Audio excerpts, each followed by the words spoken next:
I need to confess something to you before anything else. There was one night, a few years ago, when I was in the living room with my family watching the opening of one of those big world events. Everyone thinks it's beautiful. The lights, the music, the perfect choreography. And I thought so too. I clapped my hands, I got emotional too.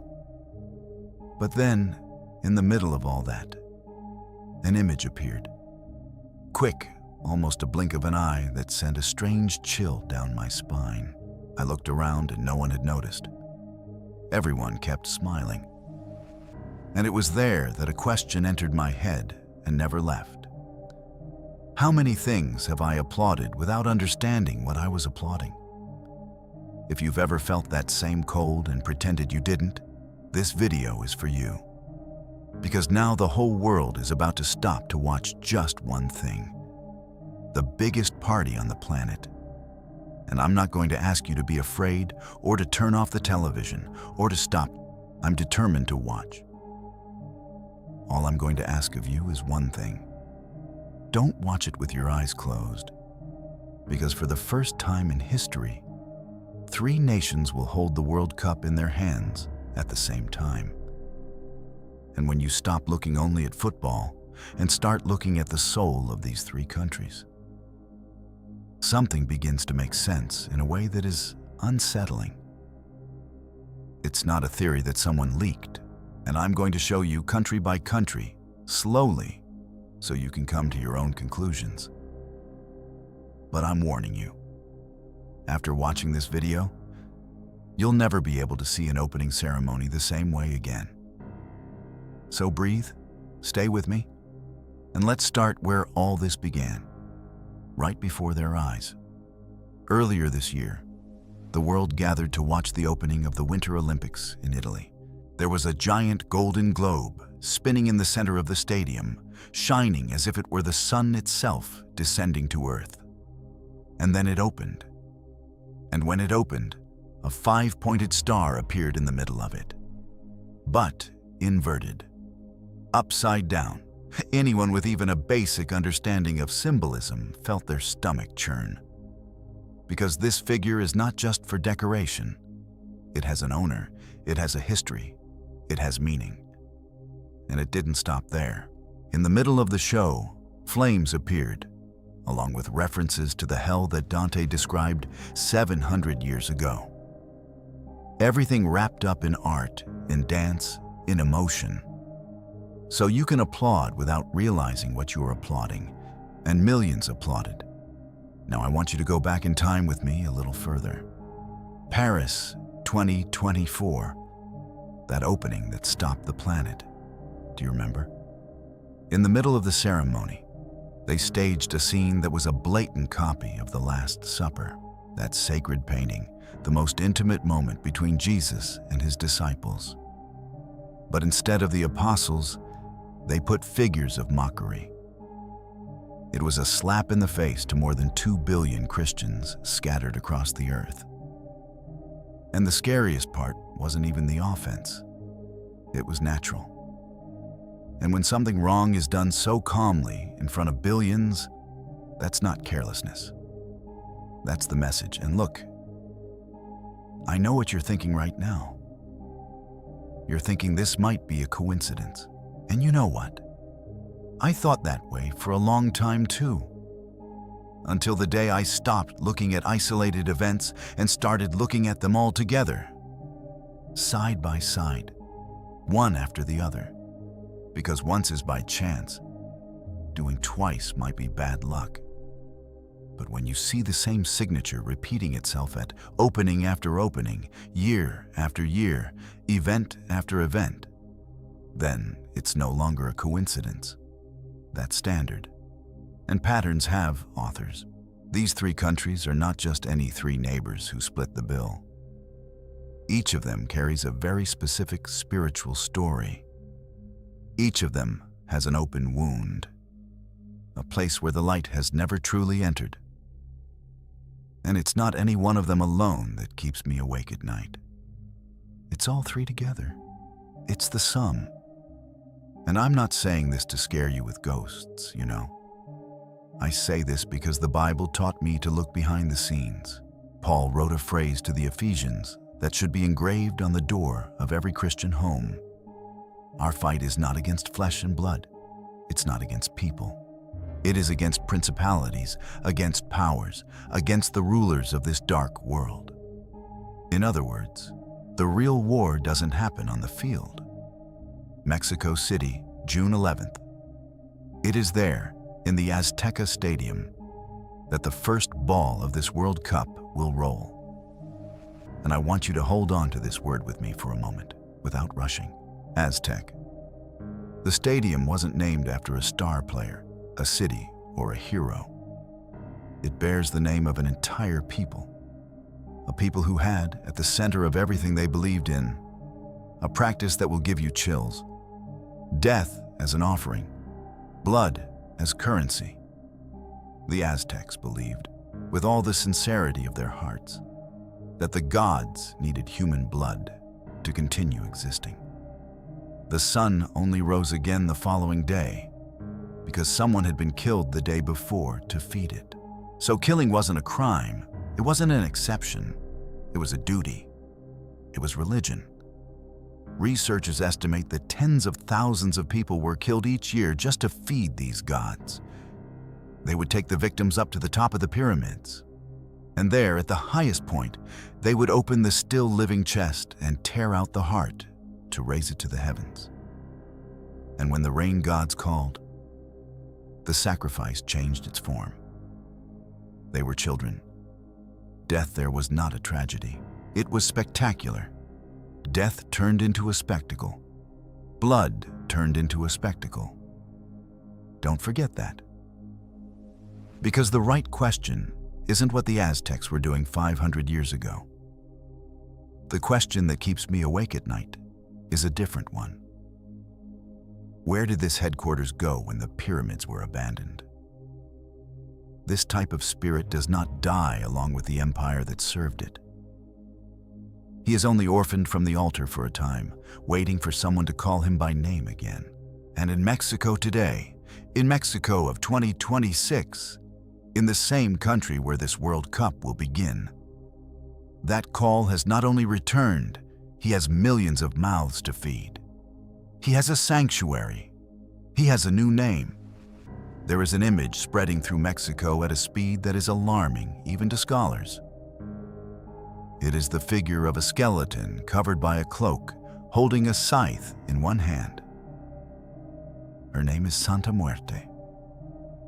Santa Muerte. And no, this is not a Halloween costume. It is an object of devotion. It's an altar with a lit candle. People are kneeling, praying, begging, making promises, kissing the feet of a skull as if it were a church saint. It's the same people, in the same place, who 500 years ago offered hearts at the top of the pyramid. The thirst hasn't died. She just changed her clothes. She dropped the sacrificial stone and donned a saint's robe. Researcher Andrew Chestnut, perhaps the world's leading authority on the subject, states that this is the fastest growing religious movement in all of the Americas. Not one of the fastest growing, the fastest growing sector. Estimates suggest more than 12 million followers spread across the globe. Of those, 7 million are concentrated in Mexico alone. Santa Muerte became the spiritual protector of the drug cartels. Scholars have observed that this devotion exploded alongside the drug war, the war that has killed approximately 80,000 people a year in Mexico since 2006. The more people die, the more frightened people run to the goddess of death for protection. And the more people serve the goddess of death, the more death that land produces. It's a self-perpetuating cycle. The Word of God, in Proverbs, has a phrase that seems made for this exact moment. All who hate me love death. And this, brother, this is just the first of the 3 countries. And as I piece together these numbers, these shrines, these dates, a shadow began to form in the back of my mind. I'm not going to name this shadow yet. It's too early. But keep it with me. Because she's going to show up again in the United States. And there she won't be dressed as a skeleton in a poor neighborhood. She'll be on the most expensive screens on the planet, being applauded by people in suits. Come with me north, cross the border, and you'll arrive in the United States. That's where this World Cup will have your heart beating the fastest. Of the total of 104 games, 78 will take place on American soil. All the matches that count, from the quarterfinals to the grand final, will be played there. And I need to ask you a question that seems simple, but it carries the weight of the entire video. How is the soul of this nation? Of this nation that prints the phrase, "In God we trust," on every banknote it manufactures. The United States was born from people who crossed the ocean fleeing persecution so they could worship God in peace. The men who founded that country opened the Bible to write the laws, and it is precisely because it started so high that the fall is so painful to watch. Check out the Super Bowl halftime show, the most watched event of the entire year in the United States. And what appears there, in front of entire families, with children sitting on the living room floor? Ritual symbols, macabre images. And there's a wound in this nation that I can't get over. Abortion, the life of a baby inside the womb, still in the safest place on earth, being treated as something disposable. In Mexico, 500 years ago, they offered children on top of the pyramid to appease the rain gods. But what has really changed, fundamentally? The altar has been moved. The discourse changed. Today it's no longer a pyramid scheme, it's a clinic. But the offer is the same. Death has changed its clothes again. She only learned to speak the modern language. And it was when I put all of that together that a verse fell into my lap with a weight I hadn't expected. It is in Isaiah chapter 5, verse 20. Woe to those who call evil good and good evil. Do not be woe to those who do evil. Woe to those who call evil good. The conviction is not solely for the mistake. It's because the names are reversed. And the Bible already had a name for such a power, a city that seduces nations and intoxicates the world with its cup. Babylon. A stage this size is never just a stage. It is a pulpit. The question is simply whose sermon it is. And when one provocation passes, do you know what happens with the next one? It comes bigger. She's coming in bolder, because they had already measured their reaction in the previous test and discovered that they could advance a little further. The difference between being deceived and not being deceived almost never lies in a person's intelligence. It's on her mind. The clever but inattentive one falls for it. The simply observant escape. 2 cities in Canada will host games in this World Cup, Toronto and Vancouver. And when I say Canada, I know the image that comes to your mind, because it came to mine too. The friendly neighbor from North America. Polite people who apologize even when they bump into you on the street. But I learned one thing in life. Sometimes the most dangerous place isn't the one that seems dangerous. It seems too safe. In the year 2016, Canada passed a law. In practice, its euthanasia legalized physician-assisted suicide, all organized and paid for by the government itself. In the first year that this law was in effect, approximately 1,000 people died within this program. 1,000. But things didn't stay at 1,000. She fired. In 2022, that number exceeded 13,000 people in a single year, from 1,000 to 13,000. These 13,000 represented 4% of all deaths in the entire country that year. Today, More people die in Canada because of this program than from murder, traffic accidents, and drowning combined. And nobody marches in the streets for that, because it has a nice name, because it came slowly. This program was created in the beginning only for those who were given up for dead, for whom doctors had already said there was nothing more that could be done. But in 2021, the rule changed. Now you no longer need to be dying to ask for death. There are already documented cases of people who asked to die not because of the disease, but because of poverty. And just when you think you've hit rock bottom, there's another step to fall. Because now they are pushing to expand this program to also reach people who suffer from mental health issues.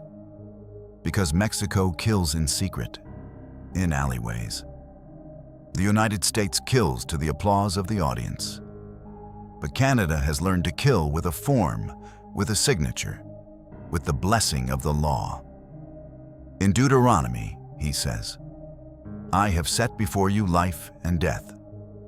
Therefore choose life, deciding who lives and who dies, stamping the final blow on someone's existence that has never been the prerogative of any man." This is God's chair. In Mexico, a spirit of death worshipped by millions. In the United States, death is exported as spectacle, and the innocent are discarded as a choice. In Canada, death is signed and stamped by the state itself. 3 forms, one same God behind them. There's a tactic, and it's so simple it seems silly. But it's precisely because it's simple that it works so well. It's called getting used to the look. When this world system wants to introduce something that people would normally never accept, it doesn't just force it on them all at once. He presents things in small pieces, slowly, disguised as art, disguised as culture, and especially when disguised as sport and entertainment, because it is in this disguise that your guard completely falls. If you see something wrong even once, you find it strange, you get scared. But if you see that same thing 10 times, in 10 different events, by the 10th time, you won't even turn your head anymore. It became part of the scenery. It's become normal. And what has become normal, you no longer fight against. You live together. Instead of training you to recognize what is wrong, they train you to no longer feel anything in the face of it. They numb your spirit through repetition. These events aren't just for planting. They also serve as a test. If no one complains, if it goes unnoticed, they understand that the ground is ready, and next time they advance further. You're the guinea pig, and the experiment runs at each opening. Paul wrote in Romans 12:2, a phrase that is practically the exact antidote to this entire tactic. Do not conform to the pattern of this world, but be transformed by the renewing of your mind. The Christian who understands the tactic is no longer a guinea pig. He became an observer. And when you understand this, an inevitable question begins to burn inside you. For what? Why all this engineering, this decades-long patience, this gigantic and coordinated effort to accustom all of humanity to accepting what it previously rejected? There's a goal at the end of that road. I asked you, at the very beginning of this video, to remember a shadow that I didn't want to name. The time has come for me to say her name. His name is Antichrist. The Antichrist, in Scripture, is not a horned monster emerging from the ground in flames. If that were the case, nobody would follow him. Everyone would run. The Bible describes him as attractive, eloquent, admired, a leader whom the whole world will willingly want to follow. The word anti in the original language doesn't just mean against. It also means instead of. He comes to take the place of Christ. It's such a well-made forgery that it will fool almost anyone. Because for a false Christ to be accepted as the true one must first be erased from the world's memory. When Mexico worships death, it is emptying the place of the God of life. When the United States mocks the sacred on the biggest screens on the planet, it is accustoming billions to laughing at what they should fear. When Canada puts the state in the position of deciding who lives and who dies, it is training the world to accept that a human authority can occupy the seat that belongs only to God. 3 steps of the same staircase. I'm not telling you that the 2026 World Cup is the fulfillment of the prophecy. I'm not one of those people who set dates and end up embarrassed. What I'm telling you is that she's exactly the kind of cog that prepares the ground. It's a brick in the construction, and I know that at this point in the video your heart might be heavy. But I need to tell you something that changes everything. The same Bible that describes the Antichrist with such precision describes, with far greater force, the end of history. And the end doesn't belong to him. And when Christ returns, and he will return, the Bible says he will undo all of this with the breath of his mouth. With a breath. So fear is not the message of this video. Fear was never the message. Fear is the only thing that makes you pay attention. Because the Antichrist only has power over those who are asleep. About those who applaud without looking, about those who swallow without tasting, about those who follow the crowd just because it's a crowd. So let me be very clear with you about one thing. Liking football is not a sin. Cheering for Brazil is not a sin. I'll watch it myself. I'll be rooting for you. The Bible nowhere forbids having fun. What the Bible calls sin is not fun. It's idolatry. Idolatry happens whenever anything steals God's place within you. So my advice to you is simple and fits in the palm of your hand. You can watch the games. Cheer with all your might for our Brazil. But when the time comes for the opening and closing ceremonies, an alarm bell rings inside you. Don't swallow with your eyes closed. Repair. Money. And if you have children, this part is the most important of all. Don't take the child out of the room, please. Sit next to her, and when the symbol appears, he explains. Because the best defense you can give your child is not to blind them to the world, but to teach them to see. Because the enemy doesn't need you to be evil to defeat you. He just needs you to take a nap. Therefore, the question I want to leave you with is not whether anything will happen in this World Cup. The real question, the only one that matters, is whether you'll be awake when it happens. You have been woken up, and those who have been awakened have a responsibility that those who are asleep do not have. The responsibility of not falling asleep again, and more than that, the one about waking someone up. So I ask you just one thing, from the bottom of my heart. If this video opened your eyes, even just a little, don't let that light die inside you. Share it. Send this to that person you love, who is still watching everything with their eyes closed. Let your eyes keep watch. Let your heart pray. And when the party starts, have fun, cheer, live, but don't give your soul to anyone but God. I'll stay here, but I won't leave you alone. I'll be waiting for you next time. May the Lord keep your eyes open and your heart steadfast, now and in all that is to come.